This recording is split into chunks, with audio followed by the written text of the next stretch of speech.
What up, dudes? Rustopholis here. So today I'm going to show you why Rustopholis builds are the best builds in game, and I'm only going to hit you with facts, so you can thumbs down that all day. It is a fact. You can accept it or you don't have to. It doesn't really matter because the truth is still going to be the truth. But I'm just really tired of seeing other YouTubers that have maybe a high sub count just taking advantage of other players by making these bullshit unschooled videos that no education behind what they're saying.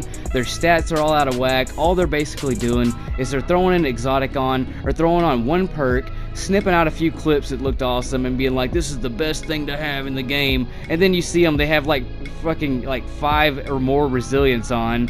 They got like no mobility, their recovery is either trash or something, and they just don't know what they're talking about. And I just wanted to like clarify a few things so when people watch my builds, they know that this dude did his homework, this dude knows what he's talking about. This is absolutely the best, based on fact, and you see it yourself basically. So let's jump right into it. Before we do, I want to note one thing because I think a lot of players get confused when they watch my builds.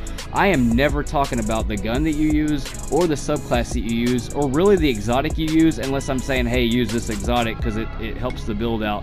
But if you choose to use a Nazarick Sin helmet or a Celestial Nighthawk on a Hunter build or whatever on the Titan or whatever, you can use whatever you want. All I'm saying is, like, if you want this build that I've put all together, just match the mods, the stats, and the perks, and then apply it to whatever exotic you want, whatever subclass you want, or whatever weapon you want. It doesn't really matter, because what it's going to do is if you match all that, it's going to make all that shit shine way more. So let's jump right into it and figure out why my builds are legit the best. Alright, before I get a ton of hate mail, I just want to say, hey, I'm not trying to talk shit about anybody. I'm just trying to push the limits so when people make videos, they put a little more work into them instead of just throwing some shit on and just relying on their sub count to make people believe that it's the truth. So let's jump right into it. First thing first, mobility. This build is actually an 809 build because of traction. I've seen people try to recorrect me and they're completely wrong, and I'm going to show you why. So here we are with traction. It says 7 mobility, but it's actually 8 mobility because traction gives you 2 points. So here's me jumping. You see my helmet is right below that line before the white on that little railing up there. See, bam. Alright, now let's switch it to another 7 mobility without the traction mod on, but the same mobility 7. Here we go.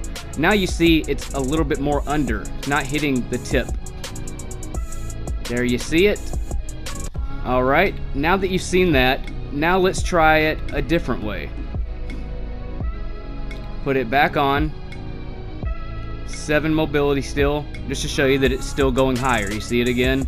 Right under the railing, it's barely missing the tip before the white part. Alright, now let's try it a different way. Let's take off the traction. Now you see that it, of course, is a 6 mobility instead of a 7.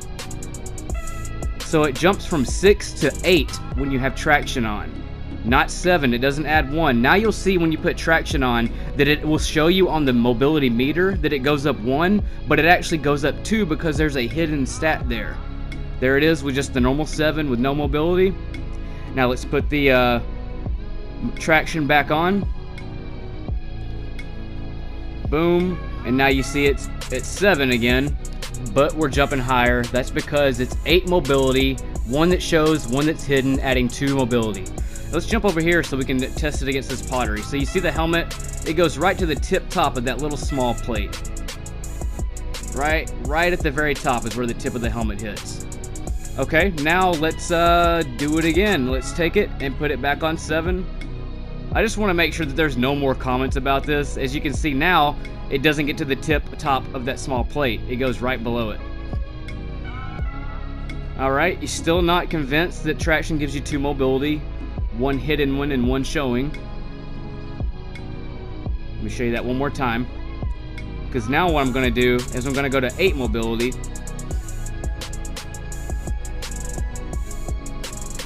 We're at 8 mobility now. Without traction. No traction, 8 mobility. Still at the tip top of the small plate. That's because 7 mobility with the traction on is actually 8 mobility. So I just want to clear that up because I still get a lot of comments of people saying that I'm wrong about that. All that the traction does now is it puts one thing on the bar of mobility, and then it shows you one number and then one missing number. Now we're at 10 mobility because it says 9 plus traction, so it's 10. So make sure you're viewing this and you're understanding it, because it is adding a hidden one plus one that you can see. So it's adding 2 mobility stats. So if I take traction off, I'm dropping myself 2 mobility points. Understand that. Moving on, here's 4 mobility, which is a common mobility stat. And as you can see, this is among the highest ledges to jump on in Destiny 2. I like to have 8 mobility, but 7 really is the key number to dodge enemies, which we're going to get into in just a minute. Now we're going to 6, and 6 still won't even get close to it. So let's put it back on my build, which is 8. 7 plus the traction equals 8. And now we jump up to it, and boom, we can mantle and get on with no problem. So that really helps you when you're trying to get to higher locations. Say you're trying to fast forward through the infinite forest, or you know, you're doing some kind of jump puzzle, or maybe you just need more hang time so you can reload and shoot your rocket all in one jump. Alright, here's my build against an ogre.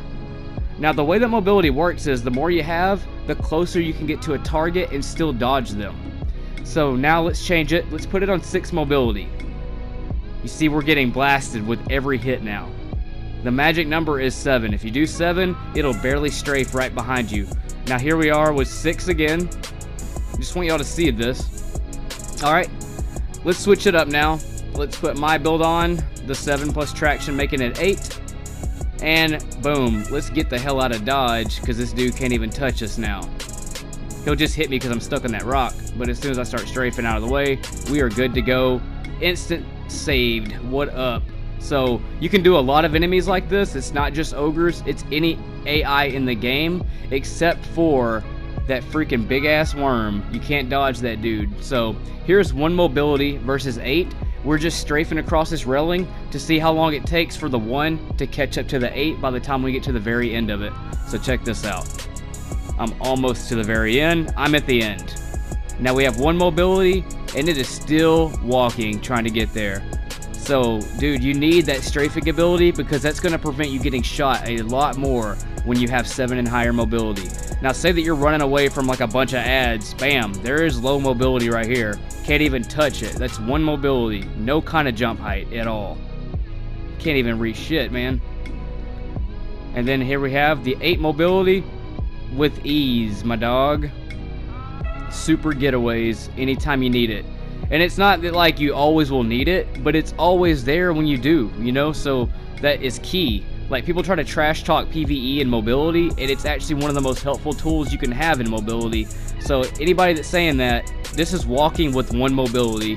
Here's walking with 8. It's like a sprint in comparison, dude. It's crazy. Look at that. Like a snail. Little snail looking dude. 8 mobility. Get your mob up, dude, because you need it. Alright, let's move on to some more ads now. So as you can see, all these dudes are trying to bash me right now. And as you can see, my just short hop of X, just by me tapping it, throws the AI off to where they actually will shoot higher than my body's even going, because I'm at that next load level that they shoot at. So that's something that most people don't pay attention to, but it's just something that I've figured out through my venture of just figuring stuff out pretty much. So I'm just, you see those knights? They're like shooting in the air. I'm not even up there. Alright, boss right here, Grask or wherever this guy's name is. You can just circle this guy the entire time at 7 and higher. You can actually do this at 6, but he can sometimes hit you with a shield at 6. So the magic number is always at 7. So 7 and up, good to go. But I like to be at 8 just to give me that little more extra room and a little more height. Alright, right here. This guy cannot be dodged unless you're at 7, because you got to hit a certain height, and then your falling away speed, most people don't know this, when you're out of boost and you're falling away, like sideways or whatever, or forwards, that counts towards your mobility strafe, even though you're in the air. So that's cool about mobility as well, because you can fall away from targets a lot faster and still manage to not get hit. This guy right here, just circle around him, can't even touch you.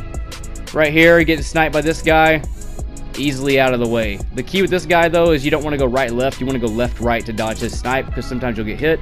And then when you get in close quarters with this guy, your short hop and then strafe can just get out of his bullets really easy, and then you incorporate shooting into it once you figure out how to jump and shoot like this, and bam, you can just shoot this guy until he eventually dies. So mobility is a powerful tool to have in PvE. People do not understand. This guy can't even mess with me. Alright, let's move on to recovery. So of course recovery gets you back in the fight faster, and it can also save your ass, and it can even give you more shots until you die, because you'll be recovering fast while your health is getting chipped away in certain situations, such as this one right here. I'm getting sniped at right now. I'm just going to stand here. See? Saved me right there on 2 extra shots. 3 extra shots. So as like a rule of thumb, I like to keep it at least 7 mobility, 7 recovery, and up. 809 is a sweet spot for me because I can still add a lot of mods and keep those 2 stats at 809. Moving on to resilience. You'll see me always having as little as possible. 0 resilience.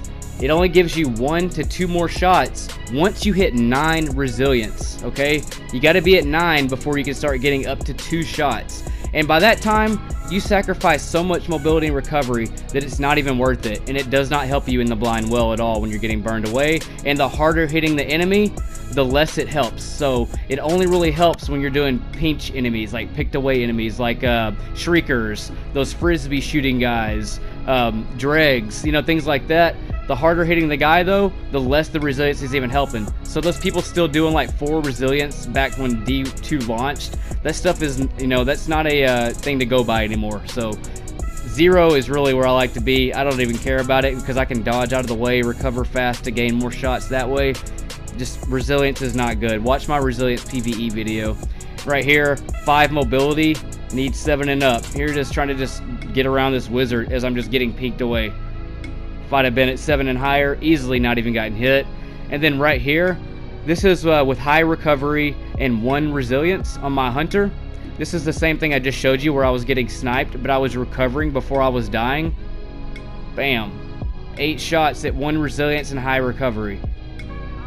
Now, we'll go to 9 resilience with no recovery, which is basically what you have when you finally get yourself up to 9 resilience. Boom. Boom. And only 7 shots. So I gained actually an extra shot over resilience by having high recovery. Cool thing. So that's why you always see me as little as possible in resilience. Alright, moving on. The perks.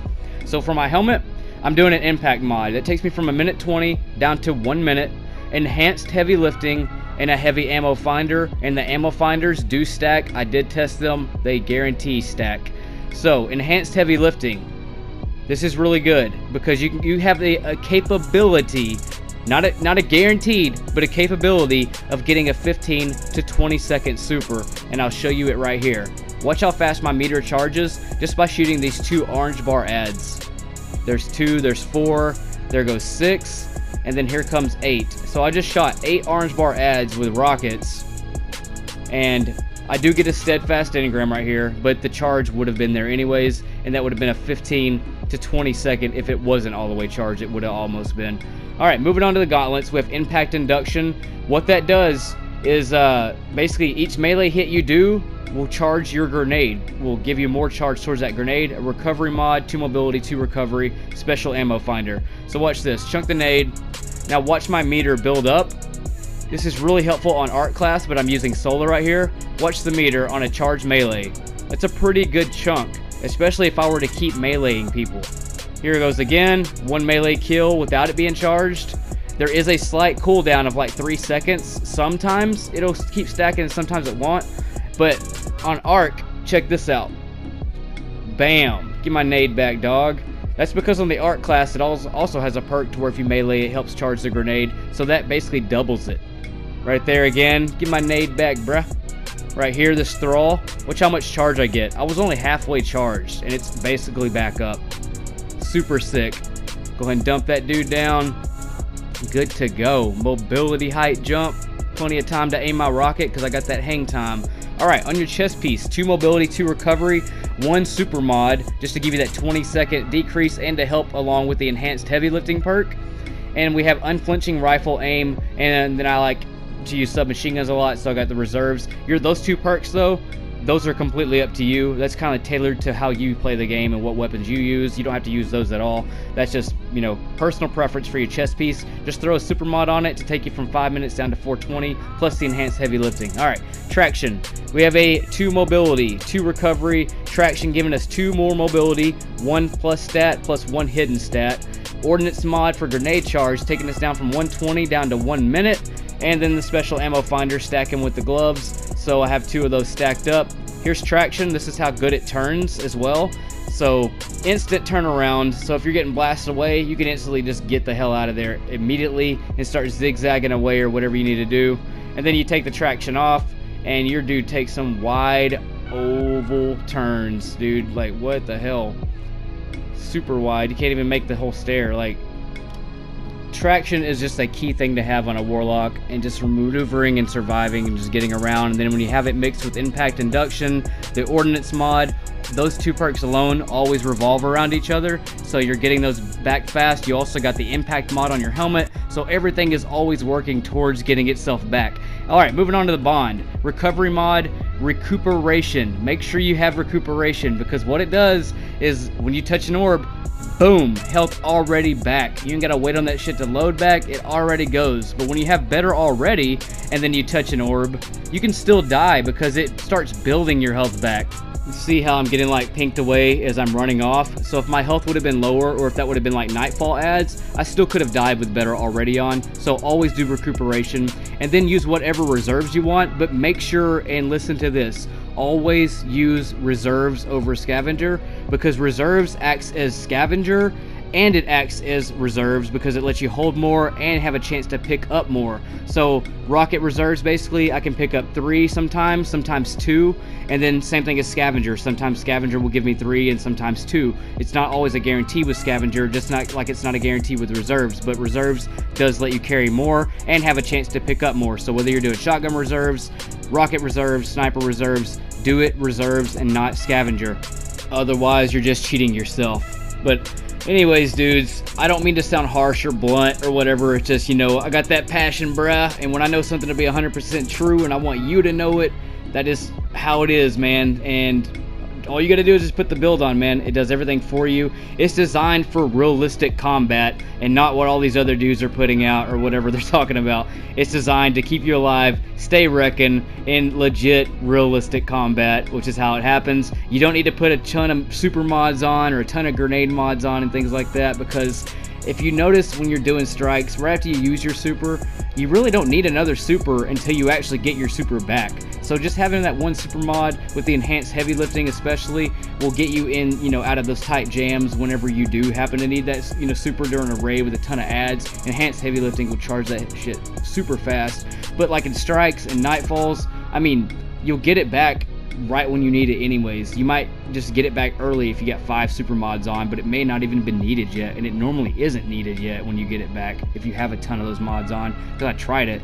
and it didn't really work out that well. I was like, man, this is just stupid. Like, I don't even, like, I'm still like running around looking for a reason to use my super, and it would have already been charged just with that one mod on by now. So like I said, man, I design my stuff for realistic combat, for survival, and for wrecking, and it's all backed by my test, 100% true shit.